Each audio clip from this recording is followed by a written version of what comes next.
Ya, selamat datang kembali di segmen IPO Watch. Bersama saya Muhammad Reza Ilham Taufani, Equity Analyst dari CNBC Indonesia Research. Sore hari ini kita akan membahas sebuah emiten yang bergerak di bidang pembuatan filter kendaraan. Namun emiten ini dihargai cukup mahal di IPO-nya dengan harga IPO yang berada di 90 miliar hingga 100 miliar market cap ketika sudah melantai di pasar. Nah, bagaimana, apakah masih menarik untuk berinvestasi di IPO perusahaan dari IGIS ini? Langsung saja kita simak bagaimana prospektus secara singkat dari perseroan. Nah, kalau kita lihat saham yang ditawarkan atau yang akan diterbitkan ketika perusahaan ini akan melantai di bursa sebanyak 400 juta atau sebesar 39,76%. Nah, kalau kita lihat nilai penawaran dari IPO IGIS ini akan sebesar 90 hingga 100 rupiah per saham. Kemudian total lembar saham atau keseluruhannya itu sebanyak 1 miliar lembar.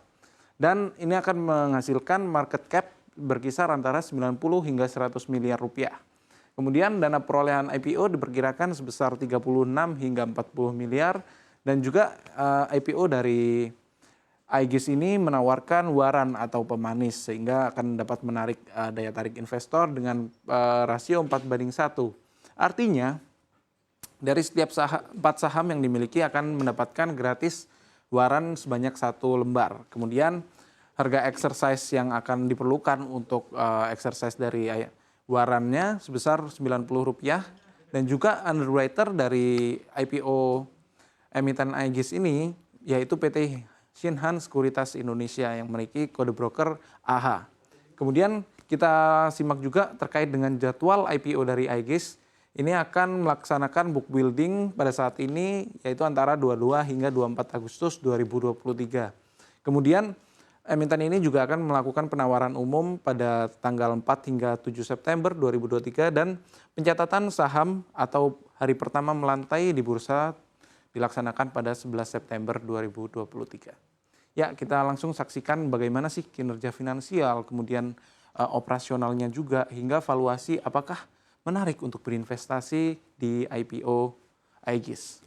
Langsung kita saksikan. Nah, kita lihat memang dari segi laba bersih dan juga pendapatan, IPO dari IGIS ini menunjukkan adanya pertumbuhan dari sisi pendapatan dan juga laba bersih. Kita lihat pendapatan bertumbuh dari tahun 2021 ke 2022 hingga 2023 yang disetahunkan dengan menggunakan trailing 12 month. Ini menunjukkan secara pendapatan IPO dari perusahaan IPO yang akan melantaikan di bursa ini, IGIS akan sebesar 27,84 miliar pendapatannya. Namun kalau kita lihat pada bottom line-nya, ini cukup mini dengan laba bersih dari IGIS hanya sebesar 897 juta yang apabila digunakan perhitungan trailing 12 month. Ini menunjukkan bahwa selisih antara dari pendapatan dan juga laba bersih dari perusahaan IGIS ini hanya 3,22% atau kalau bisa kita bilang ini merupakan net profit margin dari perusahaan ini hanya 3,22%. Memang kalau kita lihat terdapat adanya tren pertumbuhan. Namun dengan margin laba bersih yang cukup mini dari perusahaan ini menunjukkan bahwa IPO dari IGIS ini atau perusahaan ini memiliki ruang untuk melakukan biaya, ruang untuk membukukan biaya seperti biaya R&D atau biaya pemasaran ini akan cukup terbatas karena dengan tipisnya dari margin laba bersih ini menunjukkan bahwa emiten ini antara tidak dapat melakukan efisiensi ataupun mereka tidak memiliki kemampuan untuk mengatur harga atau tidak memiliki kemampuan sebagai price maker. Ini berbanding terbalik dengan emiten yang telah melantai di bursa yaitu PT Selamat Sempurna yang memiliki rasio margin laba bersih yang jauh lebih besar apabila dibandingkan dengan PT IGIS. Untuk lebih detailnya kita akan lanjutkan di slide berikutnya. Nah, kita akan menyimak dulu terkait dengan bagaimana perusahaan ini akan menggunakan dana IPO-nya. Nah, tercatat di prospektus bahwa 10,3 miliar akan digunakan untuk pembelian tanah yang akan digunakan. Tanah ini merupakan tanah yang terletak di atasnya itu adalah bangunan dari pabrik perseroan. Sebagai informasi, pabrik ini merupakan pabrik yang telah digunakan untuk operasional dari bisnis dari Aegis. Namun kita perlu tahu bahwa pemilik tanah sebelum dibeli dari Aegis ini merupakan afiliasi pemilik dari Aegis. Hal ini menunjukkan bahwa ini bisa menjadi rencana dari perseroan untuk menggunakan dana dari IPO-nya untuk mendapatkan keuntungan pribadi. Namun demikian, ini sudah dijelaskan bahwa dari prospektus menunjukkan nilai dari pembelian aset tanah ini sudah sesuai dengan dan layak sudah menggunakan perhitungan valuasi yang dihitung oleh pihak eksternal.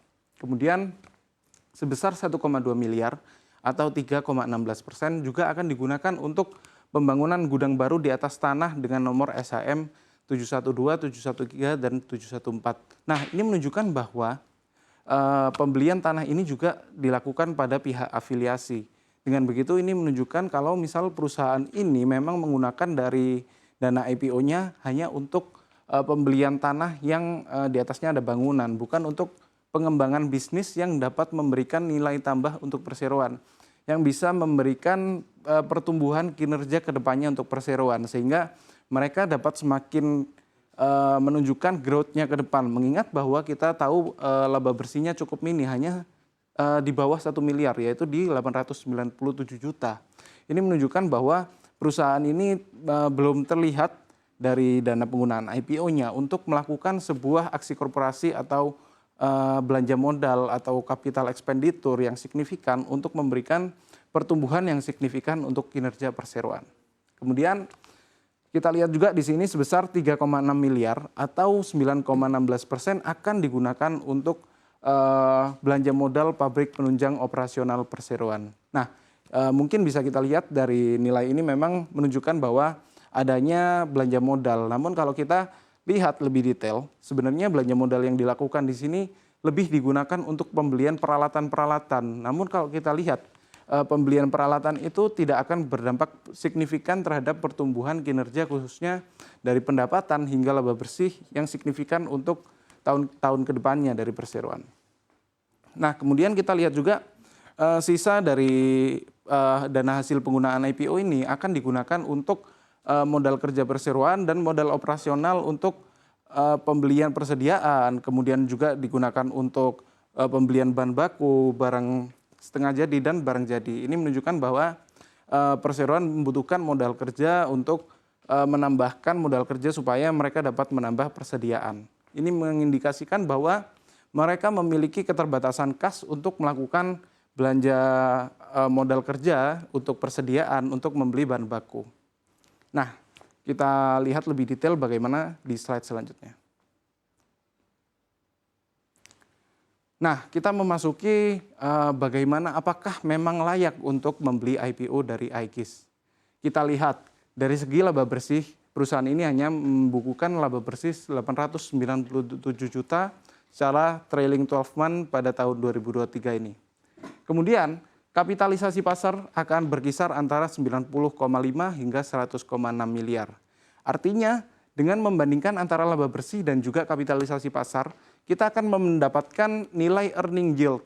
Earning yield dapat diartikan bahwa earning yield merupakan persentase atau persentase imbal hasil yang akan didapatkan oleh investor ketika membeli di harga kapitalisasi pasar IPO ini. Earning yield dari IPO Aegis menunjukkan nilai sebesar 0,97% hingga 1,08%. Sedangkan kalau kita lihat bunga deposito dari Bank Mandiri memberikan imbal hasil yang bahkan lebih baik dari pembelian IPO Aegis sebesar 2,25% hingga 2,5%. Artinya kita tahu bahwa deposito memberikan imbal hasil yang pasti dan mereka tidak cenderung untuk konsisten dan tidak ada risiko untuk mengalami kegagalan pembayaran dari bunga deposito itu. Mengingat bahwa Bank Mandiri merupakan perbankan yang cukup baik dan memiliki fundamental yang cukup baik. Mereka pun juga memberikan bunga deposito yang jauh lebih besar apabila dibandingkan dengan earning yield dari perseroan. Hal ini menunjukkan bahwa market cap atau harga penjualan dari IPO perusahaan Aegis ini cukup sangat tinggi sehingga earning yield yang dihasilkan dari investor membeli IPO Aegis hanya kurang dari 1% atau hingga mencapai 1,08%. Nah, ini akan lebih dibahas lebih detail terkait dengan valuasi dari IPO Aegis pada slide selanjutnya. Ya, kita memasuki perbandingan antara IPO Aegis dengan perusahaan yang telah established di pasar, yaitu PT Selamat Sempurna atau yang memiliki ticker code SMSM. Nah, kita lihat secara valuasi PER atau PE ratio, IPO Aegis berada di PER rasio 102 hingga 113. Sedangkan kalau kita lihat PER dari SMSM berada di 13,56. Sebagai informasi, rasio PER ini dapat digunakan untuk gambaran berapa lama imbal hasil dari laba bersih dibandingkan dengan jumlah nilai investasi atau kapitalisasi pasar yang kita saat membeli perusahaan tersebut. Nah, ini menunjukkan bahwa imbal hasil dari membeli IPO Aegis dengan asumsi bahwa laba bersih perseroan itu tidak mengalami pertumbuhan akan memberikan imbal hasil selama 102 hingga 113 tahun. Itu merupakan investasi yang cukup panjang karena 100 tahun lebih itu jauh di atas dari umur kita, umur hidup manusia. Sedangkan kalau kita membeli saham SMSM ini akan memiliki PER 13,56 yang artinya kita akan mendapatkan imbal hasil atau BEP ketika sudah mencapai 13,56 tahun.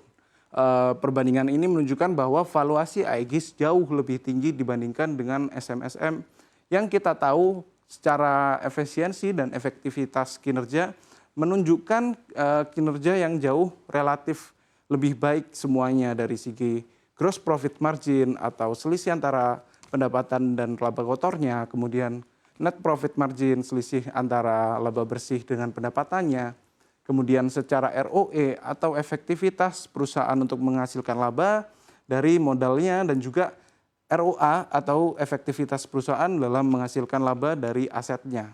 Ini menunjukkan bahwa bahkan secara ROA hampir 10 kali lipat SMSM itu memiliki kinerja yang lebih baik dibandingkan dengan Aegis. Sehingga kita tahu bahwa dengan rasio-rasio efektivitas dan efisiensi ini menunjukkan bahwa Aegis masih belum dapat efisien untuk mengembangkan bisnisnya. Kemudian kita lihat juga secara kesehatan finansial. Rasio DER atau perbandingan antara utang dan juga modalnya, rasio debt to equity ratio dari Aegis cukup jauh lebih tinggi apabila dibandingkan dengan Selamat Sempurna. Kemudian cash ratio atau kemampuan kas perusahaan untuk membayar utang jangka pendeknya juga masih jauh lebih kuat atau lebih mampu bertahan dari ancaman gagal bayar utangnya, yaitu berada pada SMSM. Sedangkan Aegis cukup beresiko mengingat bahwa standar untuk cash ratio yang baik berada di 1 atau ke atas.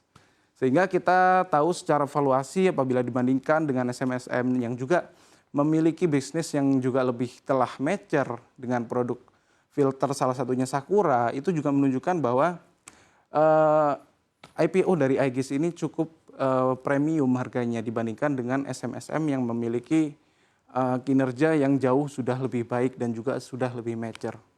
Nah, kemudian masih layakkah untuk saat ini kita berinvestasi pada IPO Aegis? Jadi kita tahu bahwa IPO Aegis memiliki valuasi yang sangat mahal, mengingat dari segi laba bersih perseroan masih sangat mini. Hal ini menyebabkan rasio valuasi laba bersih yang dibandingkan dengan harga pembelian atau earning yield seperti yang sudah kita bahas sebelumnya menjadi sangat rendah, bahkan lebih rendah dibandingkan dengan deposito. Hal ini menyebabkan pembelian IPO dari Aegis menjadi sangat mahal.